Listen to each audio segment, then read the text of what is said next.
परवेज़ इलाही साहब को जिस तरह से लाहौर से गिरफ़्तार किया गया और उसके बाद लाहौर हाई कोर्ट का जो ऑर्डर था उसके ऊपर जो उसका मजाक बनाया गया है, ये पूरे निज़ाम इंसाफ के ऊपर सवालिया निशानात हैं। इससे क्या हो रहा है कि आपकी जो एग्ज़ेक्टिव है वो अब फ्रीडम फील कर रही है हाई कोर्ट के फ़ैसलों को भी जो है वो रद्द करने में, और जिस तरह से वो वायलेट कर रहे हैं। पहले सिर्फ़ और सिर्फ एक आप ये कह सकते हैं कि ऑर्गन जो है वो काम नहीं कर रहा था, अब शायद कोई ऑर्गन बच नहीं गया। जैसे वो खान साहब ने कहा था कि कोई रह तो नहीं गया, अब कोई ऑर्गन ऑफ द स्टेट जो है वो रह नहीं गया कि जो आइन के मुताबिक चल रहा हो। तो अब इस आइन का हमें कोई जो चेहरा, असली चेहरा है वो पता नहीं कौन दिखाएगा। हम सारे और आप सारे जितने मीडिया वाले हमारे दोस्त हैं सब उसके लिए आवाज़ ज़रूर उठा रहे हैं और सबको आवाज़ उठानी चाहिए, लेकिन ये कमज़ोर आवाज़ें हैं। इन आवाज़ों में हमें और ताकत भरने की ज़रूरत है, हमें मजबूती से अपने आइन का दिफा करने की ज़रूरत है। जब आइन वाज़े तौर पर हर ऑर्गन के अख्तियारात और चीज़ें बताता है तो आपको उस आइन को सबसे ऊपर रखना है। तमाम इदारे इस आइन के नीचे हैं, तो उम्मीद करते हैं कि एक दिन आएगा कि जब ये आइन जो है वो प्रिवेल करेगा और सबसे सुप्रीम होगा। आज नैब तरमीम के हवाले से भी केस चल रहा था, क्या समझते हैं किसे फ़ायदा मिला ये तरमीम करने के हवाले से? कानून में जो तरमीम की गई थी उसका फ़ायदा किसे मिला, और अभी ये जो फैसला सुनाने जा रही है अदालत का, क्या फ़ैसला मुतवक्किल हो सकता है, और इसका अब अगर इसको ख़त्म कर दिया जाता तो किसे फ़ायदा होगा? देखिए जी, फ़ायदा अवाम को होगा, और ये अवाम के ख़िलाफ़ साजिश की गई थी। ये जो केस बनाया गया, ये केस बुनियादी तौर, ये जो अमेंडमेंट्स की गई, ये अमेंडमेंट्स तो बुनियादी तौर पर NRO 2 थी, और एक ख़ास जो पॉलिटिकल क्लास है वो किसी भी जमात से ताल्लुक़ रखते हों, उनके ऊपर जितने केसेस थे उनको फ़ायदा पहुँचाने के लिए, उनको हुकूमती ओहदों पर लाने के लिए ये सारा जो ड्रामा रचाया गया था, इसे रिवर्स होना चाहिए। और इसका सबसे बड़ा बेनिफिशियरी अगर ये सुप्रीम कोर्ट ऑफ पाकिस्तान इसको रिवर्स करती है तो अवाम होगी। अवाम से ज़्यादा हकदार या जिसके जो हकूक़ हैं जो सलब किए गए हैं वो कोई भी नहीं है। तो सारी ज़्यादतियाँ असल में तो अवाम के साथ हो रही हैं। खान साहब के केसेस कहाँ तक पहुँचे? खान साहब के केसेस जी देखिए, जब इस वक्त अदालतें जो हैं वो अदलिया ख़ास तौर पर जिनके अंदर खान साहब के केसेस हैं वो शायद रेस्ट पे हैं, छुट्टी पे हैं, तो उम्मीद करते हैं कि उनकी छुट्टी जल्दी ख़त्म होगी और उसके बाद कोई हतमी जो है वो, आप ये देखिए कि सबसे पहले जब ये केसेस बनाए जाते हैं तो ये कहा जाता है कि इन केसेस के अंदर हमारे पास ऐसे शवाहिद, नाकाबिल तरदीद शवाहिद मौजूद हैं, और उसके बाद हम देखते हैं कि जब खान साहब जेल के अंदर पड़े हुए हैं तो ये इनकी तरफ से कभी एक हरबा आजमाया जाता है और कभी दूसरा। मकसद सिर्फ ये है कि उनका जो जेल का स्टे है उसको प्रोलॉन्ग किया जा सके, और अब इनमें इतनी जुर्रत और हिम्मत नहीं है कि ये इन केसेस को फेस कर सकें या उनको डिफेंड कर सकें। तो अब ये भागते फिर रहे हैं, कभी एक तरफ भागते हैं कभी दूसरी तरफ भागते हैं, देखते हैं कब तक भागते हैं। रोज़ पहले हाफिज अब्दुल्ला ने एक स्टेटमेंट दिया था कि वो कहते हैं कि इमरान खान साहब, ये JUI कहते थे कि इमरान खान NRO मांग रहे हैं जी, इमरान खान मुल्क छोड़ के जाना चाहते हैं, मुज़ाकरात चाहते हैं हुकूमत से।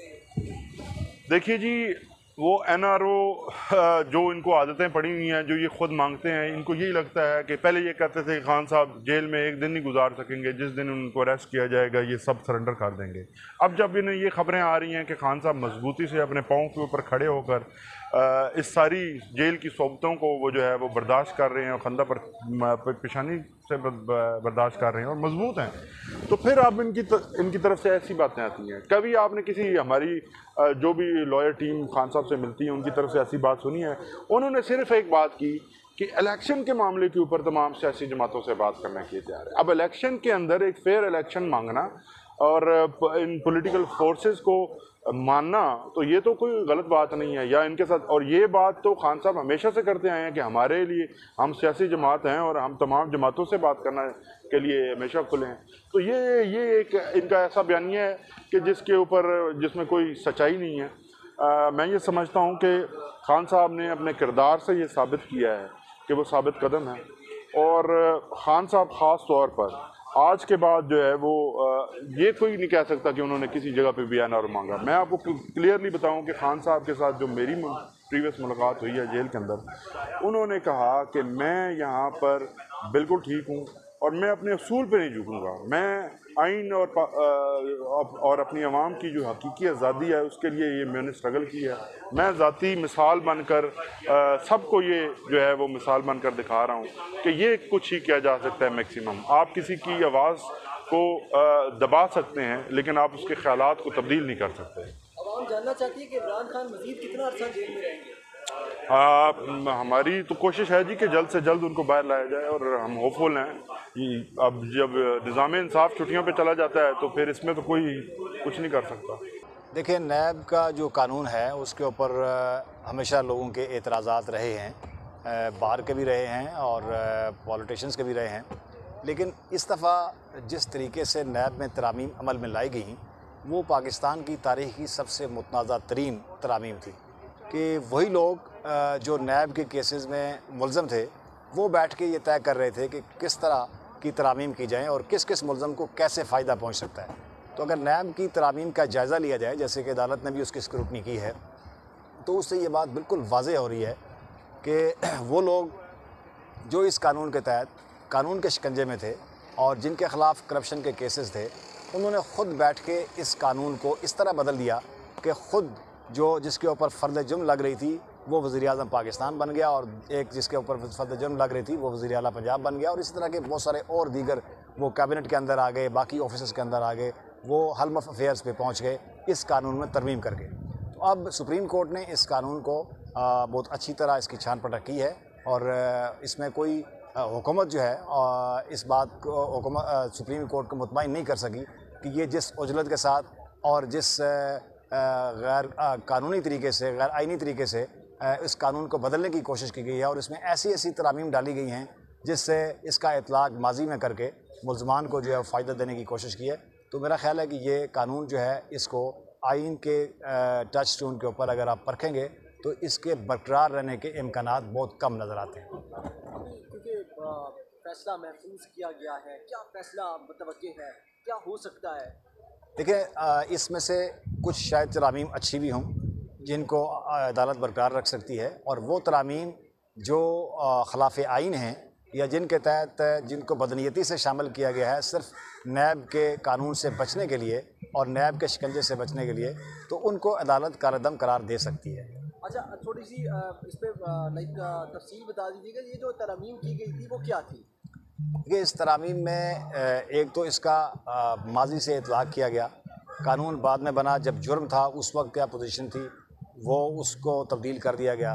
और इसी तरह इसमें जो नैब के दायरा इख्तियार में बहुत ही महदूद केसेस रखे गए, इस तरह की तशरीह की गई कि वो तमाम क़वानीन जो नैब के वो जराइम जो नैब के दायरे इख्तियार में थे उनको निकाल के आलमोस्ट या ख़त्म कर दिया गया या दूसरी ऑर्डिनरी पुलिस या एंटी करप्शन या उसके पास जो है वो FIA के पास भेज दिया गया। तो इन तरामीम से इस तरह की तरामीम अमल में लाएगी जिससे मुल्ज़मान को फ़ायदा देने की कोशिश की गई। तो ये वो तरामीम सारी जिनके तहत जो आइन के बुनियादी स्ट्रक्चर के मुनाफी हैं, जो बुनियादी हकूक़ के मुनाफी हैं, जो एहतसाब का जो बुनियादी कॉन्सेप्ट है इस्लाम का भी और हमारे आइन का, उससे बचने के लिए राय फ़ार इख्तियार करने के लिए जो प्रोविजंस डाली गई हैं उन प्रोविजंस का कालदम होने का इम्कान हो सकता है। अच्छा, इस वक्त सूरत हाल ये मुल्क के अंदर बड़ी पेचीदा सी सूरत हाल बनी हुई है। एक तरफ पुलिस पॉलिटिशियंस को गिरफ़्तार करती है, दूसरी तरफ अदालतें हुक्म देती हैं कि इस केस के अंदर इस पॉलिटिशियन को किसी भी इलाके की या किसी भी सूबे की पुलिस गिरफ़्तार नहीं कर सकती। तो अदालतों के फैसलों की जो है वो पामाली नहीं की जा रही, लाइक उन्हें माना नहीं जा रहा, उनके हुक्म की तामील नहीं की जा रही। अदालतों के हुक्म के बावजूद जो है वो पॉलिटिशियन हो या कोई सियासी वर्कर हो उनकी गिरफ्तारियां कर ली जाती। क्या कहते हैं आप? देखिए, पाकिस्तान मेरा ख्याल है इस वक्त अपनी तारीख़ के एक बदतरीन फेज़ से गुज़र रहा है, जब मुल्क में आइन है लेकिन अमली तौर पर आइन पे अमल दरामद नहीं हो रहा। अदालतें मौजूद हैं लेकिन उनके फ़ैसलों को कोई मान नहीं रहा। कानून मौजूद है लेकिन उसको आए रोज़ तोड़ा जा रहा है। तो ये फेज़ कभी नहीं आया कि जब आपका आइन भी मौजूद हो और इस तरह की हरकतें की जाएँ। अदालत फ़ैसला करती है और उसके दरवाज़े से बंदे को उठा लिया जाता है। और ये मैं समझता हूँ कि जो भी लोग ये फ़ैसला कर रहे हैं वो पाकिस्तान के साथ, इदारों के साथ, हमारी स्टेट के साथ, अवाम के साथ अच्छा नहीं कर रहे। इसका एक बहुत बैड इमेज दुनिया में जा रहा है। 21वीं सदी में हम बैठे हुए हैं और हम इस तरह की हरकत कर रहे हैं कि किस तरह हमारा मुल्क जो है वो किस तरह गवर्न हो रहा है, किस तरीके से हम इसको मजाक बना रहे हैं, किस तरह जग हसाई का सबब बन रहे हैं। तो मेरा ख्याल है इस पॉलिसी को रिव्यू करने की ज़रूरत है। इससे अवाम में नफ़रत बढ़ती है, इससे कोई अच्छा पैगाम नहीं जाता। और इस वक्त हमें एक नहीं बहुत सारे आईनी बुरानों का सामने है। इस वक्त मैं all Pakistan lawyer representative conference में शिरकत करके आ रहा हूँ, जो कि पाकिस्तान बार काउंसिल ने इसी हवाले से आज मुरक्कत की थी और तमाम पाकिस्तान से जो रिप्रेजेंटेटिव थे उनको बुलवाया था कि इस वक्त जो मुल्क में आईनी बुरहान है उसके हवाले से वकला को क्या लाहे अमल इख्तियार करना चाहिए, और दूसरा जो वकला के ख़िलाफ़ इंतकामी कार्रवाइयाँ हो रही हैं या जो बिजली का बुरहान है, इस हवाले से अब तमाम जो कौम है वो वकला कम्यूनिटी की तरफ देख रही है, क्योंकि वकला ही एक ऐसा तबका है जिसने हमेशा आज़ाद अदलिया के लिए, आइन की सरबुलंदी के लिए और रूल ऑफ लॉ के लिए आवाज़ उठाई है। तो सब इस वक्त कॉन्फ्रेंस में सब लोगों की ये मुश्तरका राय थी कि इस वक्त वकला को सामने आना चाहिए, खड़ा होना चाहिए और आइन की जो है वो सरबुलंदी के लिए काम करना चाहिए। इंतकामी कार्रवाइयाँ बनाई जा रही हैं सर, काफ़ी टाइम से वकला भी गिरफ्तार हो रहे हैं और इस वक्त एक बड़ी पेचीदा सूरत हाल है मुल्क के अंदर, क्या कहते हैं आप इसमें? जी बिल्कुल, ये बड़ी अफसोसनाक बात है और ख़ास तौर पर वकला के हवाले से। देखें, वकला एक अपनी पेशा वराना जो उनकी रिस्पॉन्सिबिलिटीज़ हैं उनको अदा करने में वो हमेशा आज़ाद रहे हैं। कभी किसी मार्शल लॉ दौर में भी ऐसा नहीं हुआ कि अगर वकला किसी की नुमाइंदगी करने गए हैं तो वकला को इंतकामी कार्रवाई का निशाना बनाया गया हो, लेकिन आजकल ऐसे ही हो रहा है। सीनियर वकला के ख़िलाफ़ कार्रवाइयाँ की जा रही हैं। आज डॉक्टर बाबर अवान साहब के ख़िलाफ़ जो है वो नैब कोर्ट में अलकादर ट्रस्ट में उनको नोटिस किया गया, जिसमें उनके साथ भी हम सारे लोग पेश हुए। तो जब सारे गए तो उन्होंने स्टेटमेंट दे दी, ठीक है जी, ये हमने तो इनको एज अ विटनेस बुलवाया था। तो ये एक तरह की हरासमेंट है। मैं ये समझता हूँ इस तरीके की कार्रवाइयाँ नहीं करनी चाहिए और इस तरीके की कार्रवाइयों से फिर और ज़्यादा माशरे में बेचैनी फैलती है। और वो कहते हैं कि अगर वकला ही महफूज नहीं है तो आम आदमी का तो फिर बात ही छोड़ दें आप।